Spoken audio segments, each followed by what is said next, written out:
Ramadan tiba, Ramadan tiba, Ramadan tiba. Marhaban ya Ramadan, marhaban ya Ramadan, marhaban ya Ramadan, marhaban ya Ramadan.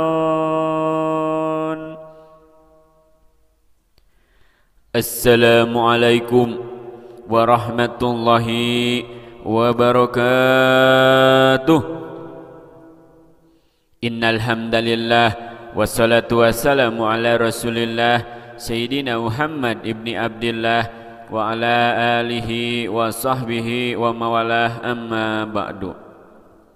Hadirin anu dipika hormat, anu insyaallah ku Allah dimuliakeun. Oge teu hilap ka bapak-bapak, ibu-ibu, warga sadaya anu ku pribados dipika hormat, anu insyaallah ku Allah dimuliakeun. Puji miwah syukur urang sanggakeun ka Allah Subhanahu wa taala anu alhamdulillah kalayan takdir timantena urang sadaya tiasa riung mungpulung patepung lawung patepang wajah dina tempat anu ieu barokah. Anu mudah-mudahan ieu rengan teh singajantenkeun hiji wasilah ngengengkeun syafaatul udma dina poe kiamah, amin ya Allah ya rabbal alamin.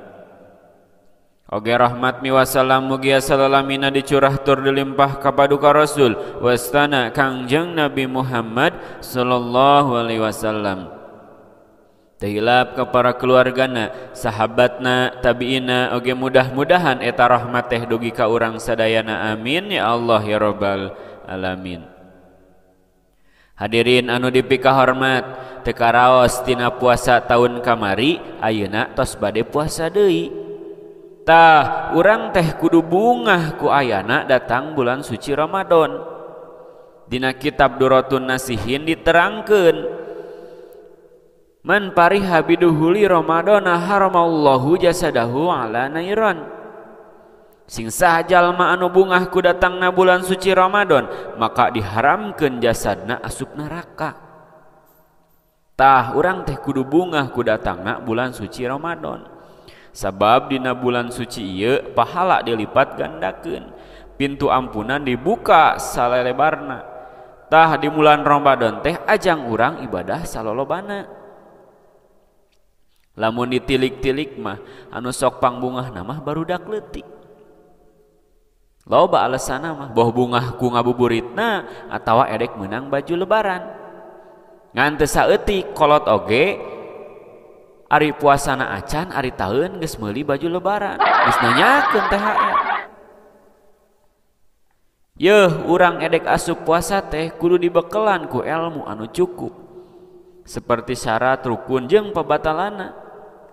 Ulah nepikeun ka kieu, aya budak nanya ka indungna, mah ari kaluar cai panon batal teu puasana? Teu ujang teu batal, emang kunaon? Alhamdulillah henteu mah ieu ujang bieu ngadahar rujak lada teuing. Dasar bejakeun sia ka bapa maneh. Tah dina puasa urang kudu tahan godaan, boh babaturan ngajak godin atawa sajabana tong kabita ku bonteng di kebon. Abong eueuh nu apa cekruk-cekruk mending ngeunah ngadahar bonteng. Yeuh saestuna puasa teh diparentahkeun ku Allah seperti anu ditetelakeun dina Al-Qur'an. Ya ayyuhalladzina amanu kutiba alaikumusiyam kama kutiba alal ladzina min qablikum la'alakum tattaqun. Hei jalma anu ariman, diwajibkeun ka aranjeun puasa seperti anu geus diwajibkeun ka jalma saacan maneh meh maraneh takwa. Jeung urang kudu getol ibadah jeung ngalakukeun amal. Da di bulan puasa ieu bakal dilipat gandakeun pahala setiap amal urang. Seperti pidauh Rasul, kullu amal ibni Adam yudha'aful hasanah asru amsalihha ila sab'i mi'ati difin. Setiap amal kebaikan yang dilakukan oleh manusia akan dilipat gandakan dengan 10 kebaikan yang semisal hingga 700 kali lipat. Ngan lain hartina dilipat gandakeun urang teh ibadah jadi saeutik da bakal dikali loba. Biasana sodakoh 2.000, abong puasa sodakoh teh jadi 1.000, da 1.000 ge pahalana dilipatkeun jadi loba, kuduna nambah jadi 5.000 lain ngurangan. Jeung dina nalika urang puasa di bulan ieu bakal diampuni sagala rupa dosana seperti pidauh Rasul. Man soma Ramadana imanan wa ihtisaban ghufirallahu ma taqaddama min dzanbi. Sing saha anu puasa Ramadan karena iman jeung ngarepkeun pahala, maka bakal dihampura sagala dosana anu baheula. Aduh, lebar pisan lamun urang teu bersungguh-sungguh ningkatkeun ibadah jeung memperbanyak ibadah urang di bulan anu berkah ieu. Padahal pahala ibadah dilipat gandakeun, lawang hampura dibuka salebar-lebarna. Urang kudu sumanget soalna bulan Ramadan teh datangna sataun sakali. Mumpung urang masih keneh di pasihan umur anu panjang ku Allah, pergunakeun kesempatan ieu semaksimal mungkin. Dina bulan ieu loba pisan kautamaanana. Saur pidauh Rasul, idza jaa Ramadanu futihat abwabul jannati wa ghuliqat abwabun nari wa sufidati sayatin.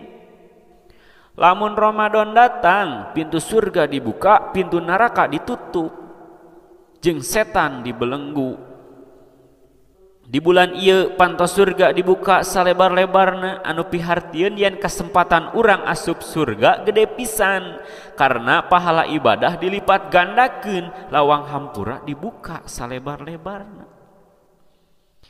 Jeung lawang neraka ditutup, anu pihartieunana yen kesempatan urang maksiat teh saeutik karena urang fokus ibadah menta karidoan Allah Subhanahu wa taala. Jeung setan dibelenggu, jadi teu bebas ngagoda, kesempatan urang ibadah leuwih gede. Lamun masih aya nu hare-hare jeung maksiat, berarti manehanana ngagugu kana hawa nafsuna, teu iman jeung teu ngarepkeun kana pahala anu gede di bulan suci ieu. Fungsina puasa teh meh urang bisa mengendalikan hawa nafsu. Walaupun godaan setan berkurang karena dibelenggu, urang kudu merangan hawa nafsu urang ku cara puasa. Mudah-mudahan urang sadayana tiasa menjalani puasa anu sumanget leuwih getol kana ibadah. Amin ya Allah ya rabbal alamin. Hadirin anu dipika hormat, moal seueur anu dicarios kirang langkungna ulah kirang-kirang hapunten, tisim kuring di alap cekap. Wassalamualaikum warahmatullahi wabarakatuh.